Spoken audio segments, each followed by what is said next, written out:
the Geology Train that the Cumbres and Toltec Scenic Railroad runs every summer, or at least did for a while. They didn't run one this year, mainly because New Mexico didn't open up, didn't allow them to open up until very recently, like some number of weeks ago maybe. And they usually run this train in June, sometime in June. So they couldn't go all the way to Chama, New Mexico. We'll see what on a map here what that did to them, but they could only basically run on half the railroad, having to turn around at the kind of the midway point until the first one of these was done in 2011. So they've been at it a little while, and hopefully it'll be back next year. So here's a map of the area. You can see the dashed line across the middle of the screen is the state line between Colorado and New Mexico, and this is about center, pretty close to center of Colorado, at the southern border of Colorado. So you can see the route. Antonito is the terminus at one end, Antonito, Colorado, and Chama, New Mexico is the terminus for the railroad at the other end. And it's about 64 miles the entire trip from Antonito to Chama. This is old Denver and Rio Grande Western track. Interestingly enough, you cross the border about 11 times, back and forth, back and forth, back and forth as you take this trip. It was built. The railroad was built like a lot of railroads in the western states for mining, and here in particular silver mining out of the San Juan Mountains. We'll see in a minute where those are on the map.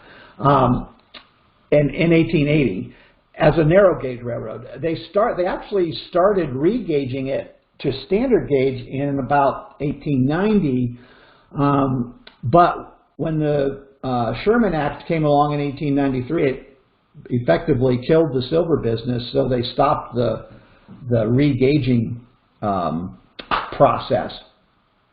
Along here, there's some interesting things. The Cumbres Pass, which is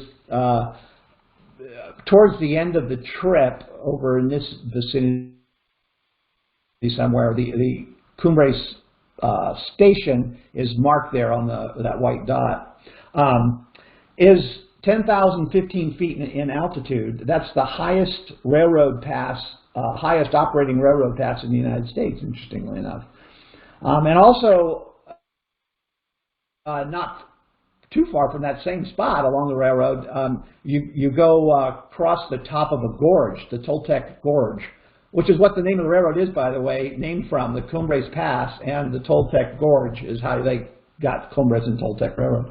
It's about an 800 feet deep gorge that rivers cut down through the rocks there.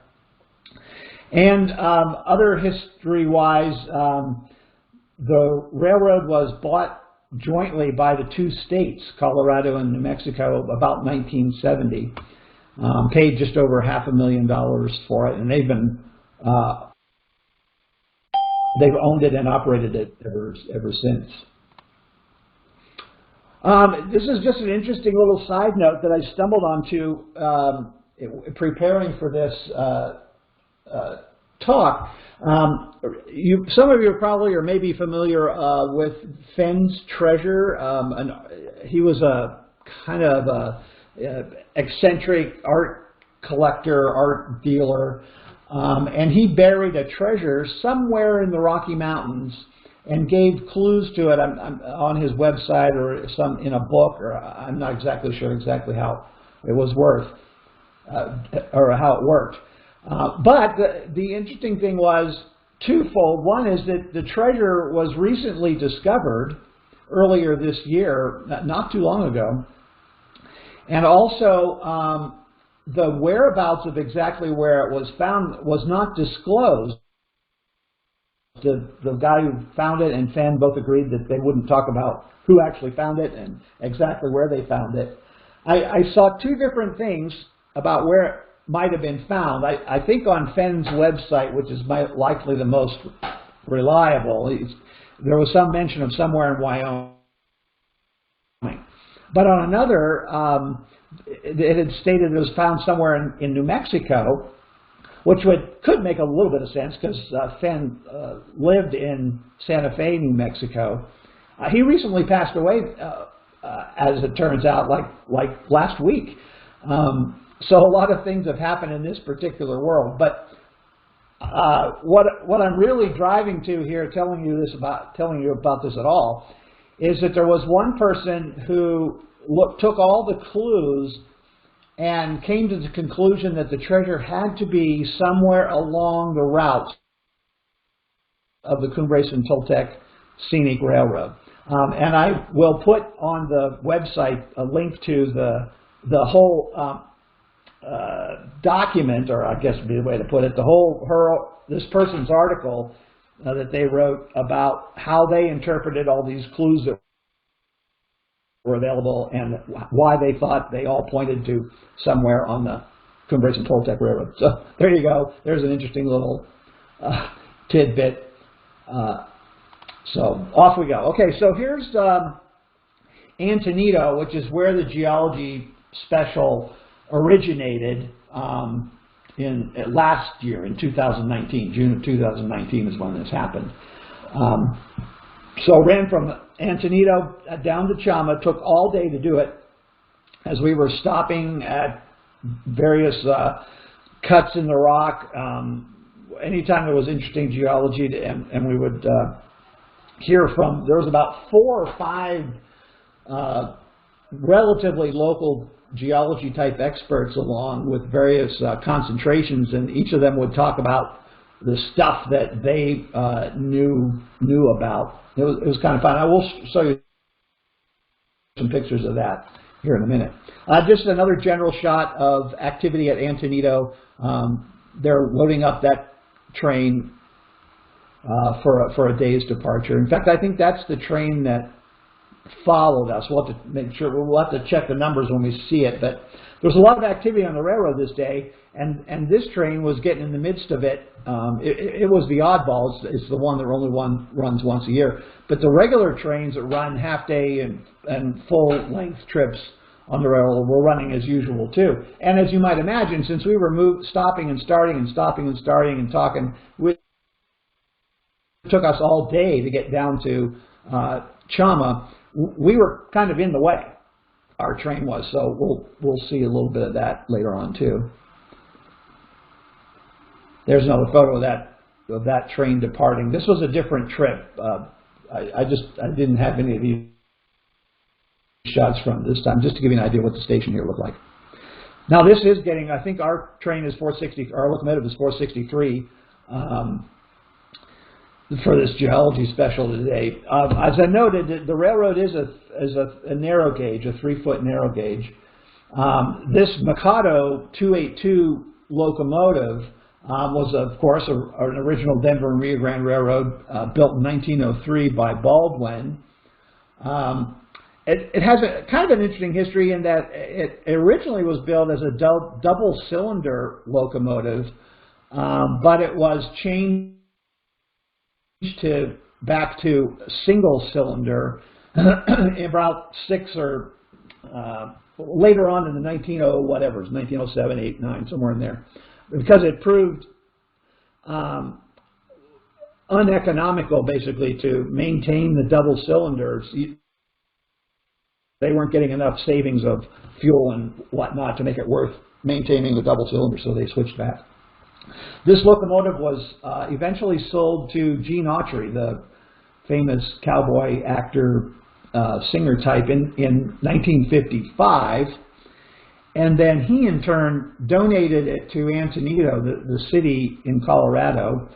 And it was eventually restored into service on the Cumbres and Toltec in about 1994, I think, is when it went back into service.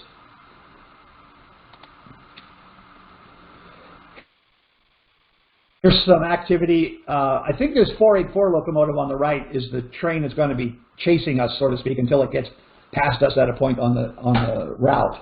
And 463 on the left is our train, our locomotive.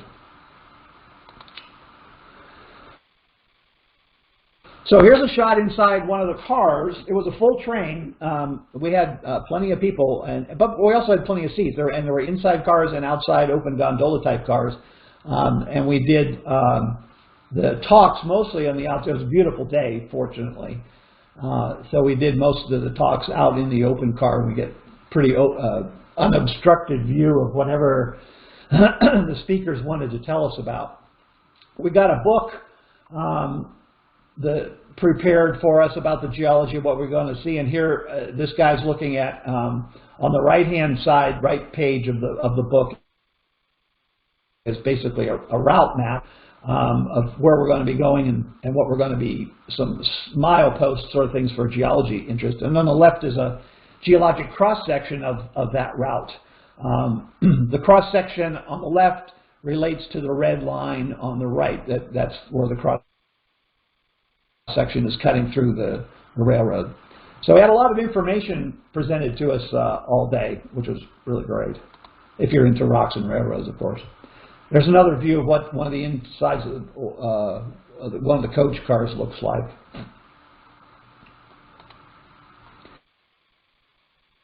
Okay, so here we're starting to build up some knowledge of the geology of the area and so on. The red is basically the railroad route, obviously greatly simplified, running across from Antonito on the right in Colorado to Chama on the left in New Mexico.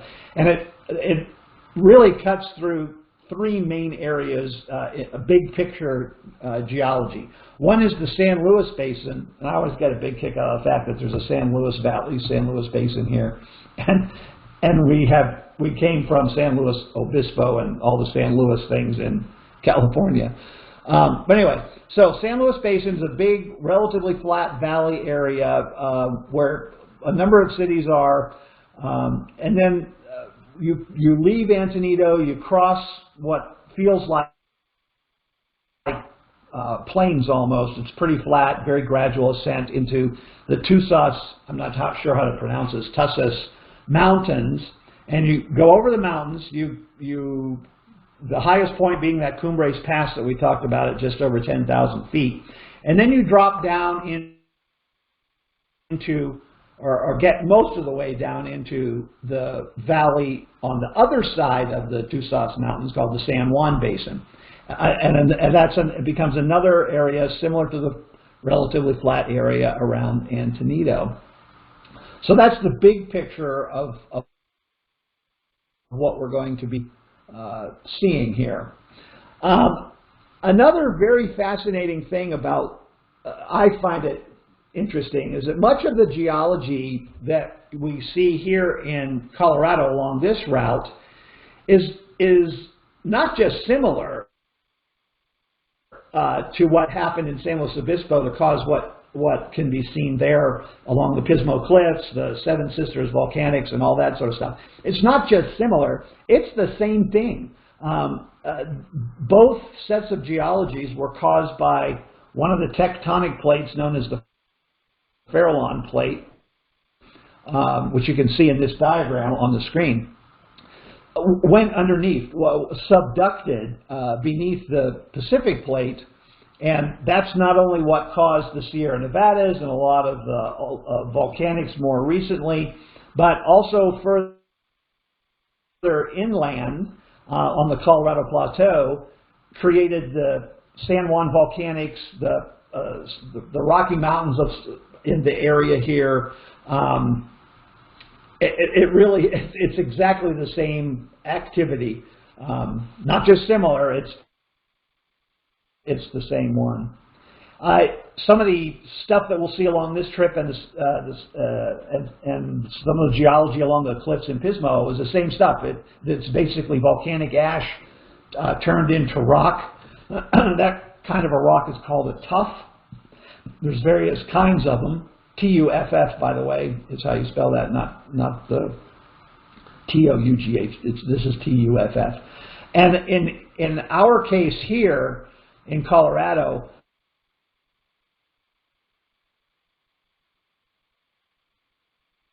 lot of volcanic activity. Just to give you an idea, the one mountain around that kind of produced most of the ash and volcanics in this area here in Colorado produced about 1,000 cubic kilometers of this tuff. And just to give you an idea, Mount St. Helens produced, it erupted about 1 cubic kilometer of ash and ultimately, potentially, the rock type tuff. So just to give you an idea, it's a lot of activity here. We're not going to be looking at these kinds of maps too awful much. We'll generally be looking at pretty pictures. But this is the first part of the trip.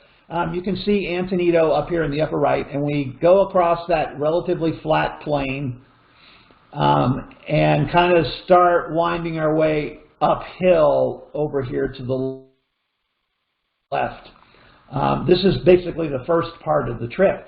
Most of what's seen here are rocks in the ages of 1 million to 25 million years old. Mostly that tan and purple stuff, not the pink or white, but the and those correspond in age to a lot of the rocks that you see in the San Luis Obispo area, those tuffs and whatnot, the Seven Sisters Peaks. All that activity was in the around 20 million years ago, give or take 5 million years or something. So very similar age to what you see in both locations. Mostly dark basalts. That's a magmatic or igneous rock type here, and obviously, since it's similar geology, back in San Luis Obispo too. Okay, here we're crossing. Still early on in the trip, we're going across the relatively flat San Luis Basin at this point. And you can see how we often would gather outside of the gondola cars. In the lower middle, you can see a speaker. They had a sound system set up on these open cars. And I think you could hear the lectures too if you were in the coaches, but generally the people talking were out on these open gondola cars too. There's an interesting shot of some of the equipment. I think this might have been the first time we entered New Mexico. You can see we're still in the San Luis Basin.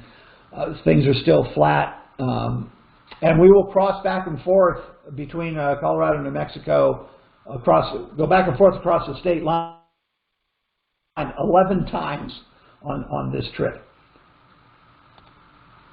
There's just an interesting shot of the train and some of its crew.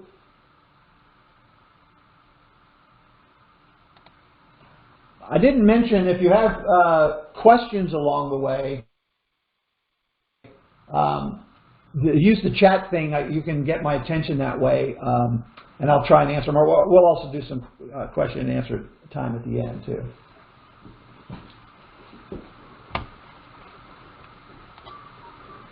We had a chase vehicle, this little orange speeder, who was behind us the whole time. Presumably just making sure we were okay, didn't start any fires with the ash or any of that kind of stuff. There's another good view of the open car that we would do most of the talks with a water tower in the background. You see we're still pretty much on this flat plain kind of area, San Luis Basin. Okay, so now we're entering.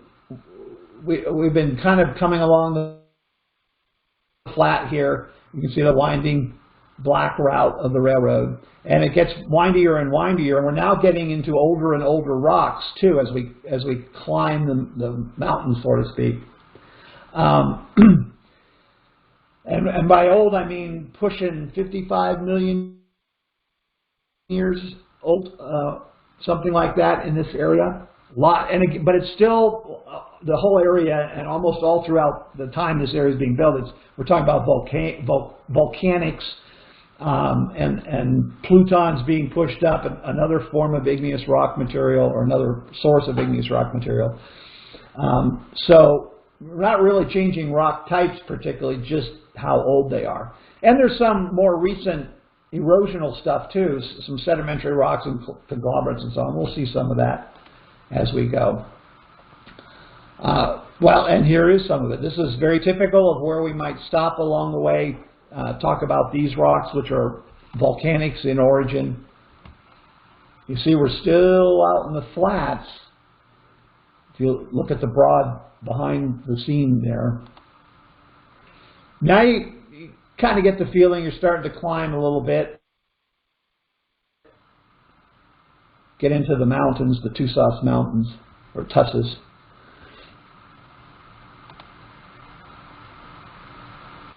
There's a broad shot. You can tell we've gained some altitude now over the plains, which would be back to our behind us and to the right.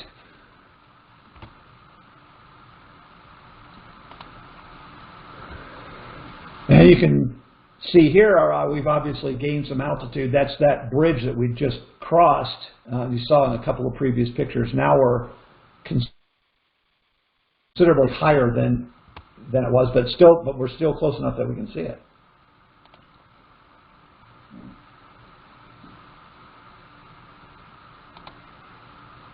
And here's there was amazing the number of spots where we went through the rock type, and basically you could almost reach out and touch these outcrops, and perfect for stopping along and being told about what's going on. These are river erosion, I think, conglomerate type rocks generally.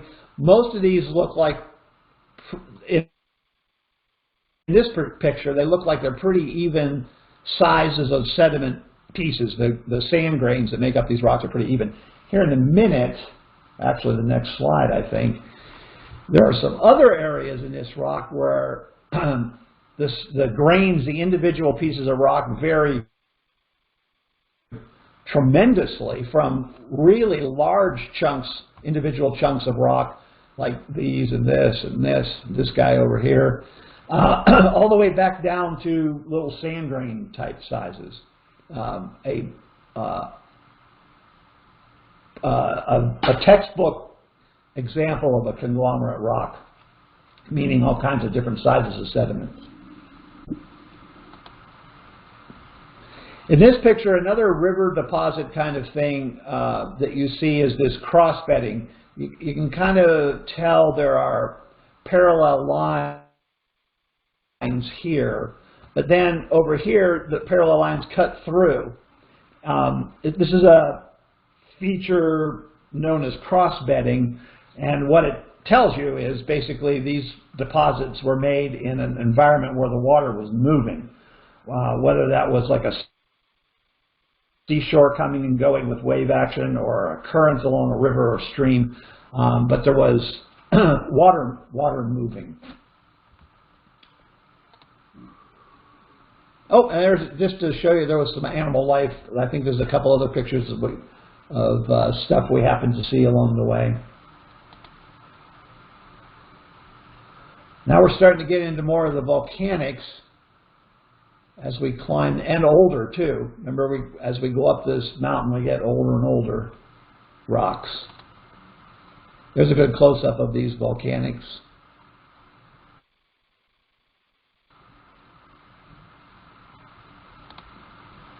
And there is a good distance shot. You can see we're gaining altitude still, and a great view of these volcanics. Probably the tuffs, I'm not entirely sure about that, but the ash layer from some of those volcanics 20-some million years ago. You can see it cutting all the way across this picture, this one layer of it anyway.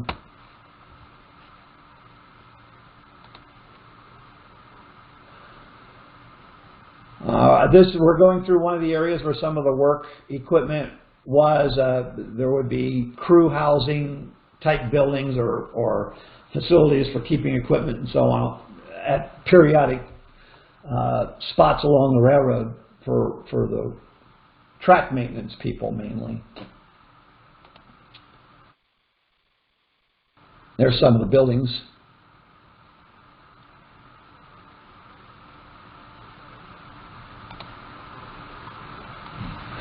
Here we are across a valley. We're winding our way hairpin style up this mountain. And here you can see the railroad track that we just left, following along here where the cursor is going.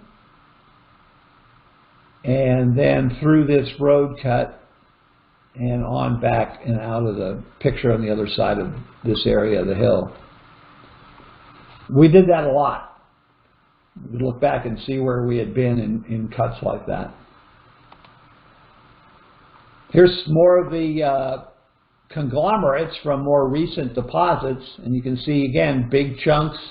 There's one big one. There's a big one right above that guy's hat. There's one you can see for these, and then there's plenty others that are the chunks are very small to the point where you can't even make them out, sand grain type size. And there's a shot down the valley of the river, the Los Pinos River.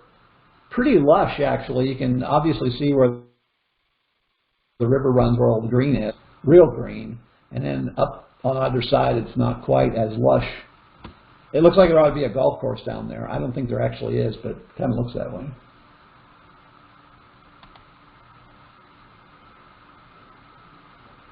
There's just another nice shot of the train about to go through another canyon type cut. And now we're in that cut that we're just approaching. And once again, lots of volcanic rocks.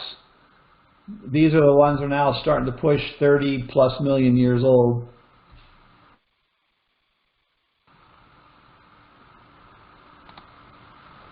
There's some of the tuff. The volcanic tuff, it comes from the ash. It's they often refer to it as a welded tuff sometime if it's particularly hard, where the ash has been enough compressed, and maybe another material flowed through it that gave it a kind of a binding power, or a glue, you might say. Some of it can be pretty darn hard. There's just another fun shot of the train.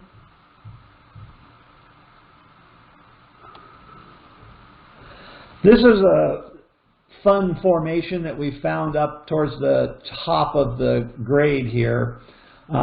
These are known as spires, and they're called the Conejos Spires because they're out of the Conejos Rock Formation. It's a geologic name they've given to this particular formation. Again, volcanic sediments interbedded with lavas and tuffs and that sort of thing, and then ultimately eroded. I mean, this material would have been solid through here way back when, but in the eons since, much of it has been eroded away, but some of it was particularly more resistant to erosional efforts, so they stayed in place and became these spires, as they refer to them as, kind of throughout this section of the trip. We'll see a couple more probably. There's an area right in front of us. This big chunk is that same material. It didn't get eroded to such a clear tower-like rock, but it's the same stuff being eroded also. And in the background over here in the upper left, you can see another one of these spires, maybe not quite as tower-like as the others, but still. Here we're backing into a siding or a spur to get out of the way for the train that's been behind us up till now. Remember I told you that we're going slow, kind of dawdling our way, and the regular trains that take the regular half-day and full-day trips cover the ground much quicker. So we had to get out of the way a couple of times for the train to catch up and go past us.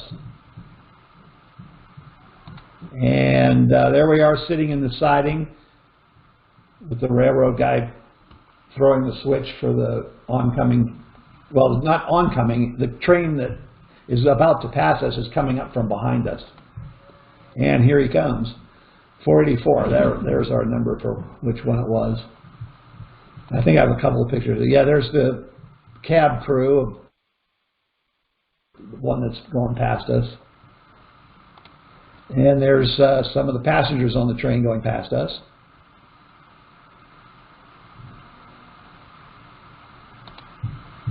And now it's pretty much past us, and we get a view of the tail end of that train as he disappears around the curve. Oh, there he is, disappearing. And as soon as he gets out of the way, our crew will throw that switch and we'll start out again. Okay, so now a little geologic map just to let you know where we are, what we're doing. We're about to approach a tunnel where the oldest rocks are. We're coming in from the right over here, and here's where a tunnel is that's got the oldest rocks that we'll see on the trip. And where we get a look down into that Toltec Gorge that I talked about earlier, that 800-foot gorge that we go through. And then we start working our way, the final assault, you might say, on the mountain. And at the other end here is where we hit the Cumbres Pass, where we stop going up and start coming down into the San Juan Basin, and ultimately to Chama, New Mexico, the end of the line. And now we're talking about pretty solidly older rocks, like a couple 100 million year old, up to a couple 100 million year olds. But also in the tunnel, which we'll talk about in a second, even considerably older than that. So here we go into one of the tunnels, an approach tunnel to the main one that we're going to talk about. And here's an interesting rock face. You can see a definite boundary between two different rock types, where the cursor's kind of running, where it's white, much whiter on the bottom, and more orangey, pinky colored rocks on top. What usually creates something like that, particularly if it's a curved layer as opposed to a straight line layer, even if it's slanted, curve versus straight line. The curve usually indicates some sort of erosion happened between the deposition of the lower rock and the deposition of the upper rock. So the lower rock was put in place. It was uplifted enough to be subjected to erosional forces like rain and wind and so on, that rounded it, because it probably was flat to begin with. And then much later, the rock type on top was deposited on top of that deformed surface. It also is possible that this was a magmatic or a pluton kind of emplacement, a bubble, if you will, of magma below the surface, which could easily have rounded tops. So that is another possibility. You would have to dig into it a little more to figure out which it really was. There's some more of those spires. You can see the track that we just left behind us over there on the other side of the valley, running through there. Well, now we can see that rock type, that surface that we were just looking at between the lighter color on the bottom and the darker color on the top. This is clearly sedimentary rock, not magmatic, so it would have to be what I described at first, the deposit of the white stuff. The white stuff was eroded to be curved and irregular surface instead of horizontal, which you would expect from a sedimentary rock, or a straight line anyway. It might have been tilted, and then later, after the whiter rock was eroded, the rock type on top was deposited, which is also sedimentary. You can see all kinds of different granular sizes in here. There's our engineer enjoying the ride. Or I guess that's the fireman. More of those spires. We did see a few of them on this trip. You notice that the tree types, well, in fact, there are a whole lot more trees than when we were out on that plain, but the forest has taken on a kind of a new look up in the Tucson Mountains. Some of the rocks were colored by probably by flows of liquids or steam or something like that through them that were carrying sulfur or other color-creating materials. So it got kind of pretty. There are some fun spots in the United States where there's whole areas that are kind of rainbow-colored because of this sort of thing. Typically in hot spring areas where there's either hot water, hot liquid, or hot steam carrying this stuff through the rocks. More spires, more of those volcanic rocks. And now we've made it to the main tunnel. We're about to enter a rock formation that's somewhere between 1.5 and 2 billion years old. That's billion with a B. So this is definitely the oldest rocks that we encountered and on this entire trip. They stopped the train before entering the tunnel, obviously. We've all gotten off. We get to walk through the tunnel. It's not that long.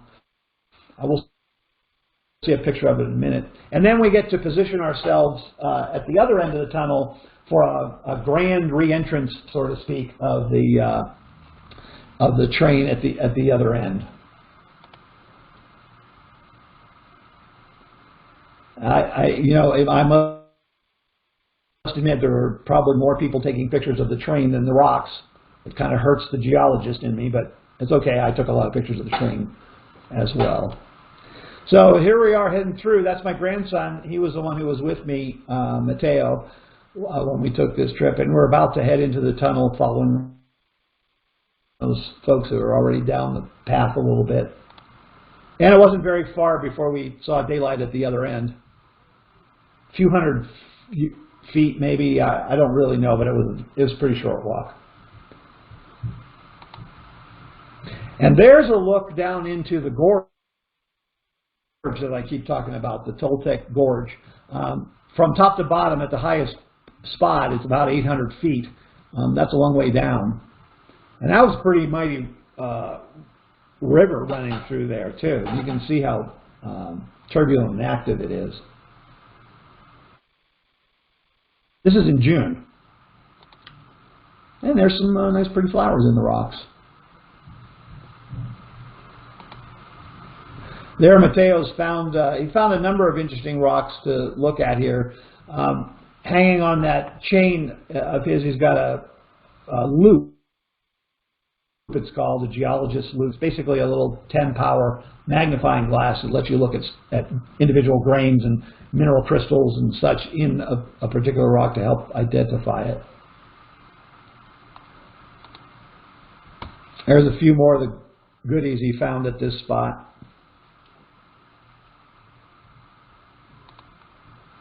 And here comes the train through the tunnel with all of us positioned to get good photos of it, basically. And it was kind of fun to see him come chugging out of there. That was cool. And here you can kind of see a picture now of where all the people were watching that train come out of there. There's some folks out on a rock overlooking the gorge. Doesn't look all that impressive there, but then look at this picture.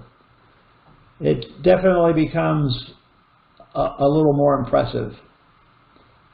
I was not about to go out there where this guy is. That would not have appealed to me. But I appreciated him doing it. It gave me a good picture with something for scale, meaning his body for scale in the picture. Up there, oh, this is interesting. Up there, just outside the tunnel, there's this monument, put up there. Back in 1881,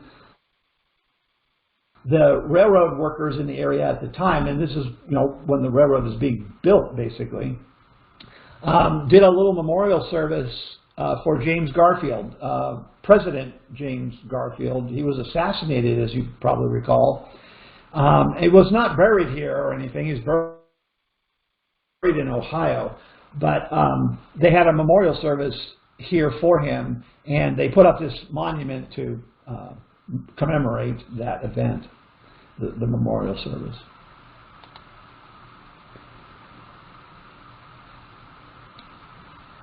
So now we're somewhere between the tunnel and the Cumbres Pass, the high point of literally the high point of the trip. There's another view down into the gorge.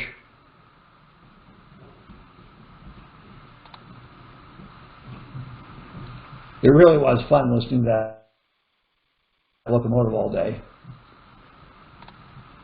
And now you can definitely see that the topography is changing into the San Juan Basin eventually, which has a kind of a different geology. We'll talk about it when we get there. Some more volcanics on the left. Something I thought was interesting enough to get a picture, as did I. There's another view of the river from up above as we're continuing to climb.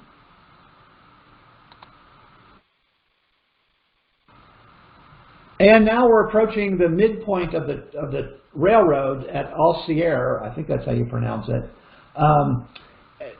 where it's actually a little town, and there are people who live there. They're there now, I think, only to support the train.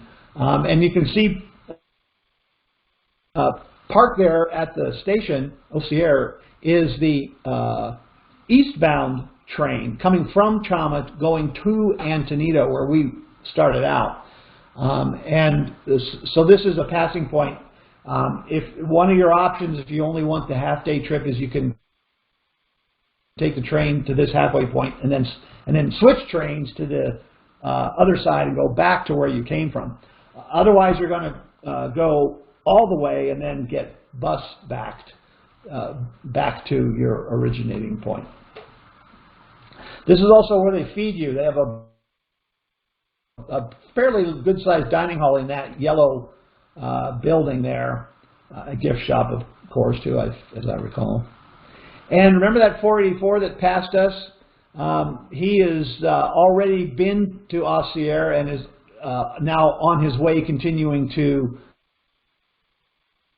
Chama. So he's across the valley out ahead of us by a little bit.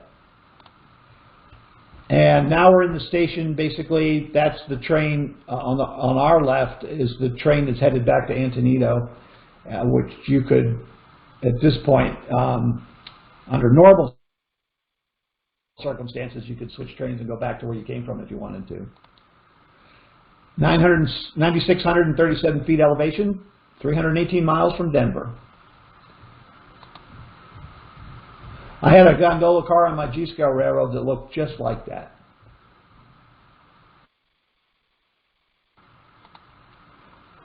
And that's our train. There's a water tower that's there, a station, various infrastructure buildings for railroad maintenance and crews and that sort of thing.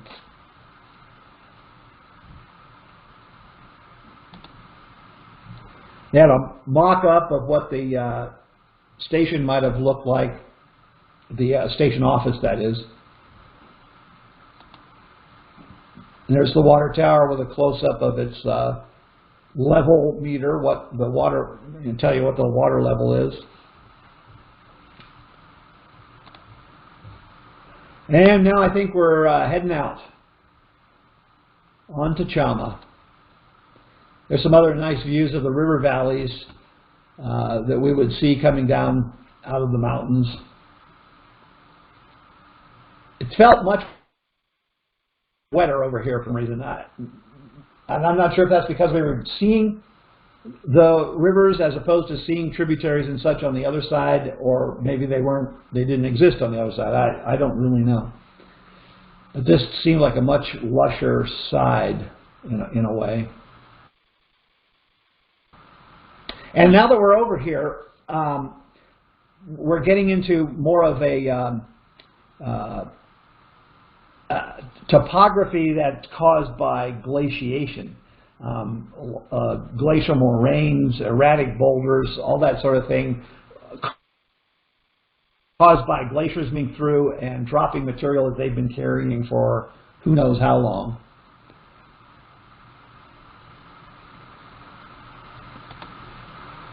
There's another little town along the way with a water tower. I think there must have been at least 4 or 5 spots along this railroad where water towers were. Wildlife. That was always fun to see that. Oh, and I happened to catch that hawk. That was kind of fun. As he was buzzing by the train. There's some volcanics still in the picture. We never really leave the volcanic. We find younger sediments on top sometimes. We find glacier material on top sometimes. But there's so much volcanism in this area in that 10 to 20 million year ago period that determines a lot of the geology that you see along the way. And here we're approaching the Cumbres station, which is very close to the actual peak of the pass, Cumbres Pass. And then you can see now we're 330 miles from Denver at an elevation of 10,015 feet. 4% grade is the ruling grade, by the way, on this railroad getting up and over this pass. That's pretty steep. More spires, more volcanics, more spires. There's kind of a fun picture. I always enjoy it when they blow down a little bit or cause a lot of action with the steam. There's the track we just came past. You can see it running across here. Notice the snow too. This is in June, and we're still melting snow up there. And now here's the final section into Chama. So we're entering on the right. We're going down through this valley where we see all the glacial features, and then into Chama. All this dark green stuff, rock type, is old, very old, 100 to 200 million years ago. Some of it into the Jurassic period, which some of you remember Jurassic Park, right? Dinosaur time. The lighter green, this chunk here would, if we could have seen it, I don't think we really got that close to be able to see it. But that stuff was over 200 million years old from the days of the dinosaurs. So now here we are in real life. That gives you a great feel for glacial deposits in this area coming down this valley into the San Juan Basin. These mounds are probably what they refer to as moraines, glacial moraines. It's basically where the glacier stops moving so much and drops or deposits all the rocks and material that it has scraped up along the route from wherever it came from. So you see these kind of rounded features, rounded potholy features, all glacier related. Here's some more. On the right particularly, you can see more of these mounds. There's our train route on the other side of the valley. That would create deltas too. The smaller rivers coming down from the sides would deposit stuff at the bottom where it flattens out into deltas. Not as large as the big deltas like you see coming out of the Mississippi coming out into the Gulf or something like that. But on a smaller scale, it's the same idea. The river hits that larger area, spreads out, slows way down, loses lots of energy, so it drops all the rocks, or all the material that it has in it. It settles out there in the form of a delta. That was just a pretty picture, I thought, interesting forms that the snow might take in the process of melting. That's not a glacier. Remember I mentioned the word erratic? There's a geologic term that has a geologic meaning. When you refer to something as erratic, it means that it doesn't belong there. It's totally out of context for the type of rock it is. To find a hunk of granite, a boulder of granite in amongst a bunch of sedimentary rocks, that would be out of place. And that's kind of what's going on here. It's because it was brought here by the glacier. The glacier would have knocked this chunk of rock off of whatever mountain it was carving, or cliff it was carving, or valley it was carving, and eventually and carried it all this way, and then at the end of its life, or where it stopped, it ultimately melted and dropped this in a place where it has no business being under normal circumstances. It's called an erratic. There's some more of the geology along the train route. Down here at the bottom, there we go. You can see where the rail route went. Again, more volcanics. There's some more animals. Aspens, too. We hadn't seen aspens till we got down on this side. Some new growth in June. Oh, this is an interesting little spot that we went past. Remember I told you that in some instances you can have some sort of a rock material, this lighter colored pink in this case, and kind of yellowy too, deposited, and then a period of time where it's eroded, and then something different later put on top of it. Well, that's what's happening here, and here's the boundary between the two is roughly this across here. There's a term for this called an unconformity, and it kind of gives you the idea that one rock really doesn't belong to the other. They certainly don't conform to the same time period. What it amounts to is there's a missing period of time here. The rock underneath is old, but the rock on top, which you would expect to be younger, is actually much younger. There's a period of time missing, the time when this bottom one was being eroded, all the way to when the top rock would have been deposited. There's a huge gap in time. And interestingly enough, the gap in time here is actually greater than the unconformity that you see. There's one of these features in the Grand Canyon.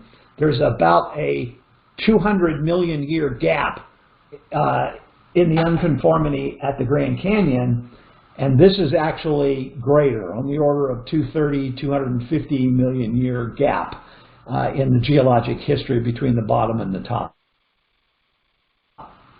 So that's kind of fun. That's the sort of thing, if you didn't have some geologists with you on the trip, you could look at that and say, yeah, that's pretty, but have no idea how interesting it really is. Another water tower. Oh, I like that picture. You see the rainbow over here on the lower left being caused by the blowing down of the steam from the locomotive. That was a lucky catch.